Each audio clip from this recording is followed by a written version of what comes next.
dollar. Dirt and money, no soul. Had to go and get it, ain't no time to kick it. Got a stack of flip for my foes. Dollar. Please tell me you can hear me. Don't turn your back and don't neglect me. Just let me know if you need me. Dollar. Let me watch out for my partners. Keep my money long, get my team strong. Let me run away from my problems. Yo, what's good, original crew? It's your boy DJ Nuki, your girl. Sierra Nicole. We're back on the channel with another Watch Mojo. For your mojo. Oh man, we got 10 times criminals were caught in the act. That's what we're going with. We ain't going with nothing else. So we got some crazy criminals, man, getting caught in the act. We want to see what this is about. So with that being said, make sure you check out the links in the description box. Down below. You already know where to go, man. If you want to first support, all you got to do is check out down below. Also, if you enjoyed today's video, lock it in with a thumbs up, man. But let's go ahead and get into it. Let's see what they talking about. You ready? I'm ready. Let's go. This was kind of an unusual situation. I could still hear the woman screaming on the inside of the truck. Welcome to Watch Mojo, and today we're looking at 10 times serial killers were caught in the act. The male victims allegedly killed by a 31-year-old man, Jeffrey Dahmer. For this list, we're looking at notorious murderers who were apprehended while somewhere in the process of claiming the life of their next victim. Did we miss any other fortuitous serial killer arrests? Let us know in the comments. Randy Kraft. Randy Kraft, one of the most prolific serial killers in U.S. history. He's suspected in nearly 70 murders, most of them in California. Referred to as the scorecard killer, Randy Kraft was known for keeping a journal in which he ostensibly wrote the names of all his victims. Wow. He began a killing spree in 1971 and is believed to have claimed the lives of up to 67 young men. After more than a decade since his first murder, Kraft was arrested at a traffic stop when 2 patrol officers pulled him over for drunk driving. California Highway Patrol pulled over Randy Kraft for driving erratically. In the passenger seat of his Toyota Celica, they found a dying Marine, his last victim. In his car, the officers found an apparently intoxicated young man who had been strangled to death. They also found his murder journal in the trunk, with which they connected Kraft to the other killings. A notebook with handwritten cryptic notes on as many as 67 victims dating back to the 1970s. He was convicted on 16 counts of murder and handed a death penalty sentence in 1989. Harvey Glatman. I'm wondering if the only reason why they convicted him in 16 is they was able to find a body or get like more details. Because if you got 70 names in there, almost 70, why y'all didn't? Yeah.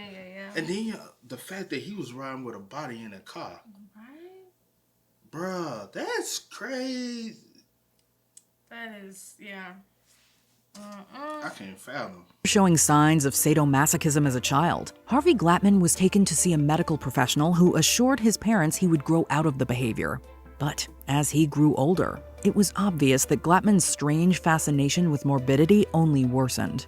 While in prison for kidnapping and assaulting a woman, he was diagnosed with psychopathic personality of a schizophrenic type. Once out of prison, Glatman's crimes began to escalate. In 1957, 29-year-old Harvey Glatman moves to L.A. He was responsible for assaulting and killing 3 women, taking pictures of them before ending their lives. As long as he has a camera in his hands, sexy women ask no questions. Did Criminal Minds do an episode of that? Some similar? I feel like, yeah. I want to say they did something similar because he used to doll them up and take photos of. Bruh, that's crazy. His day of reckoning came in 1958 when he tried kidnapping his intended 4th victim. He was spotted by a patrolman who swiftly arrested him, putting an end to his crimes. When the officer searches Harvey's car, he soon realizes who the attacker is. Dayton Leroy Rogers. Dayton Leroy Rogers, dubbed the Malala Forest Killer, had carved his name out as one of the world's most evil killers. Dayton Leroy Rogers was known in the media as the Malala Forest Murderer because he dumped the bodies of his victims in the woods around Malala, Oregon. On August 7, 1987, Rogers picked up Jennifer Lisa Smith and stabbed her in his car. Smith fell onto the road, and her screams grabbed the attention of patrons in a nearby restaurant who rushed to her aid. Rogers quickly drove off, but he was chased by another man who noted his plate number and address and handed them over to the police. Oregon's Supreme Court has overturned his death sentence 3 times now. This new trial is expected to last roughly 3 weeks. The notorious Oregon killer was arrested based on this information and currently sits on death row for the murder of Smith and 6 other women. I absolutely agree that I have forfeited my place in free society and that I forever belong behind bars till I die. Edward Surratt. Well, they be so old by that time. It's just like, but maybe they can't stop them. I think some of them can't stop until they get arrested. They be wanting to be arrested, you know? I feel like it's, yeah, cause they be like, as long as I'm out here in the free world, I'm not secluded, but I'm always inspired by my thoughts or motivated by my thoughts. I want to act upon them. And it's like, if I can't be like somewhere where I'm held against my thoughts, I'm going to act upon it. So unless I'm arrested, no matter like how much I try to force it, you know what I'm saying? Working as a truck driver, Edward Surratt passed through parts of Ohio and Pennsylvania at a time when certain cities were grappling with a string of unsolved murders. Even though he was arrested, a lack of evidence prevented the police from charging him with any of those crimes. He would pick a house, 1 story, so that no one could be up in the 2nd floor and come down and surprise him. On July 1st, 1978, however, Surratt would provide police with all the evidence they needed when he broke into a house and held a family of 3 hostage. The father was able to escape to find help and brought police back to the house where Surratt was passed out drunk. The suspect attempts to escape but is ultimately apprehended. He refuses to tell police his name and is held without bond. A day later, Florida authorities identified the man as Edward Arthur Surratt. He was arrested on the scene and linked to a murder in South Carolina, receiving 2 life sentences for each crime. He didn't talk a whole lot, really. He didn't say, look, if you give me this, I'll tell you that. And I kept asking him questions. And while we were there, he wasn't really paying a lot of attention to us. William Bonin. William Bonin gained notoriety as the freeway killer for dumping the bodies of most of his victims along various Southern California freeways. Although convicted of 14 murders and executed by lethal injection, Bonin is suspected to have claimed the lives of up to 36 male victims. His arrest probably wouldn't have happened if he wasn't already being surveilled by the police. On the 2nd of June, whilst the LAPD began to organize a 24-hour surveillance operation on William Bonin, their new prime suspect for the freeway killer, Bonin and James Monroe had picked up another young man. On June 11, 1980, officers tailed Bonin when they spotted him picking up a teenager. After hearing disturbing sounds coming from his van, police gained access into it and found Bonin in the process of assaulting the teen.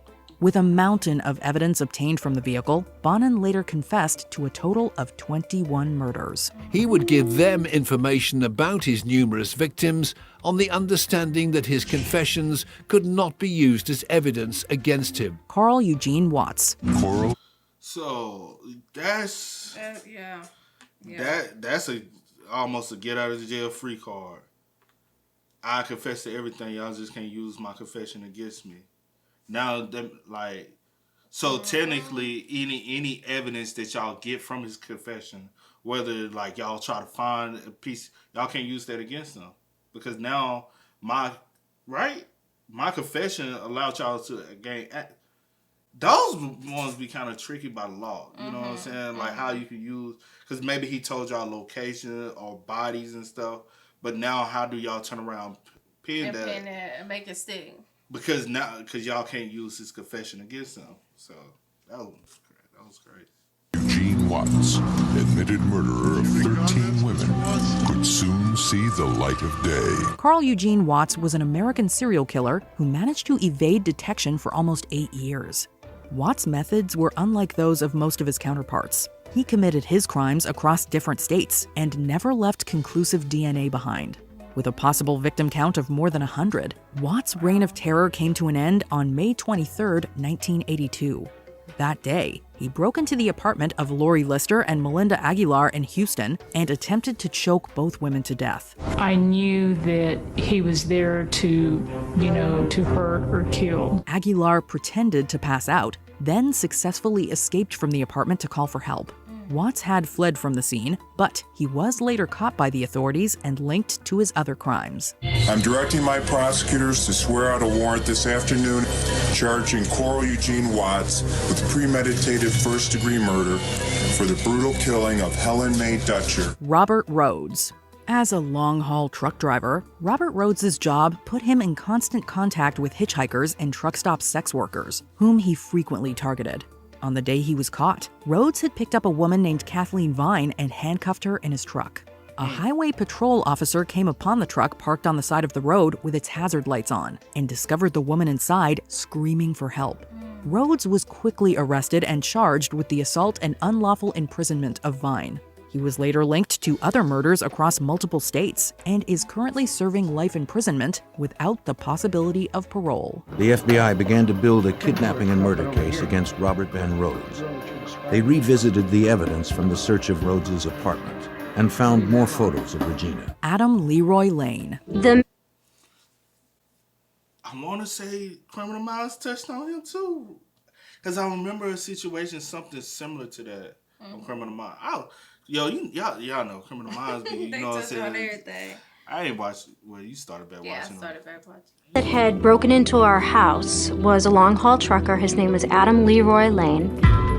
Lived in North Carolina and was running routes up and down from North Carolina up to Nashua, New Hampshire. Adam Leroy Lane earned the nickname the Highway Killer, as he committed his crimes just by the highway while working as a truck driver.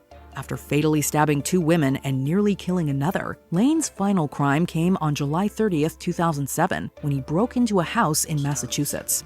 He attacked the family's daughter while she slept, and her muffled screams were loud enough to wake her parents up in their room. She said, "I'll check on her." And I said, "No, I'll check on her," which really isn't the norm. Usually I'm selfish and want to get all the sleep I need.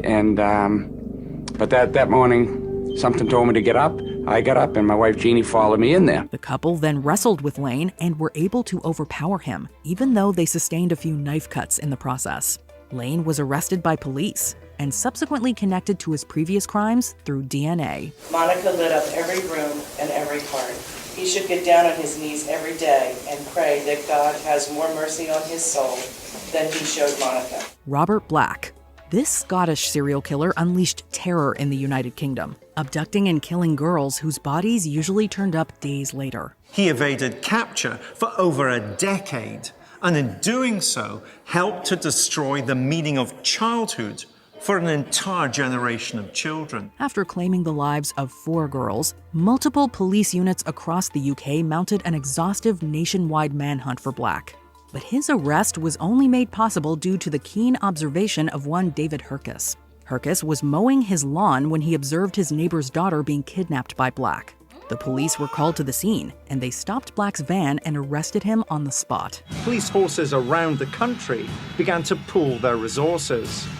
Before long, he became the prime suspect in a series of unsolved child murders that had spanned over a decade. In a chilling turn, the abducted girl was the daughter of one of the responding officers. We have the relief of knowing that the perpetrator of this gruesome, horrible crime has been brought to justice. Before we continue, That's the most craziest.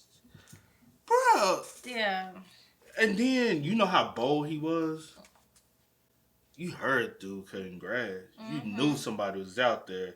You didn't care. You didn't care or thought he wasn't going to see or hear anything. You just or focus whatever. on what you wanted at the time. And thank goodness he was out there at that particular time cutting his grass. And like, you know the question I'm thinking of this whole time? Yeah. Well, I'm gonna address it at the end. I'll address it at the end.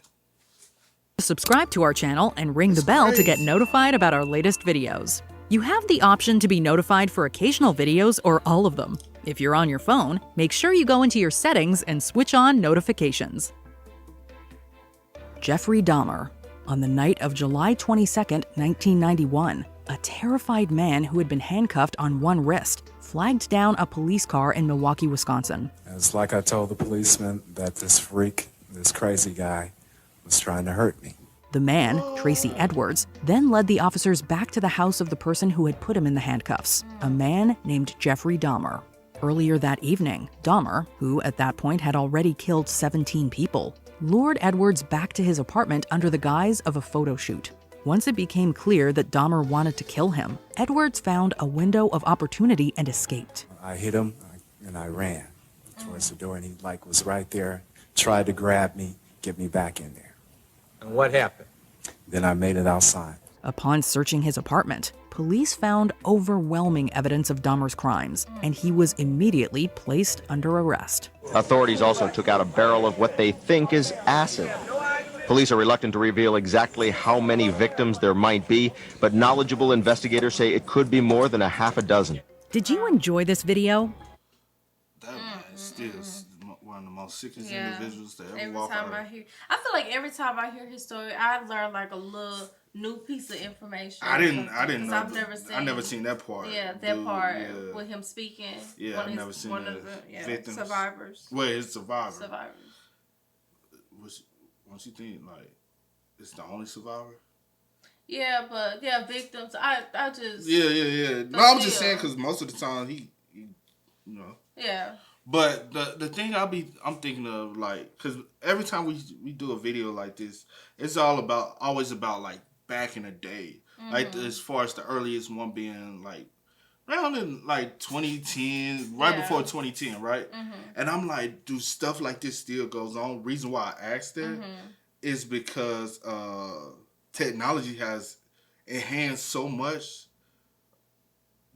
Are there still serial people out here? I don't want to say the word, but are there still serial people out here that's doing stuff and getting away with it, or because you're not seeing it? Or have things kind of somewhat died down in a sense because technology has advanced so much. But to be real, the awareness of kidnappings have increased because it seems as though we're noticing more people being kidnapped, more like some random stuff going on, like the girl that just went missing here not too long ago, found randomly in the wood. I was like, what the?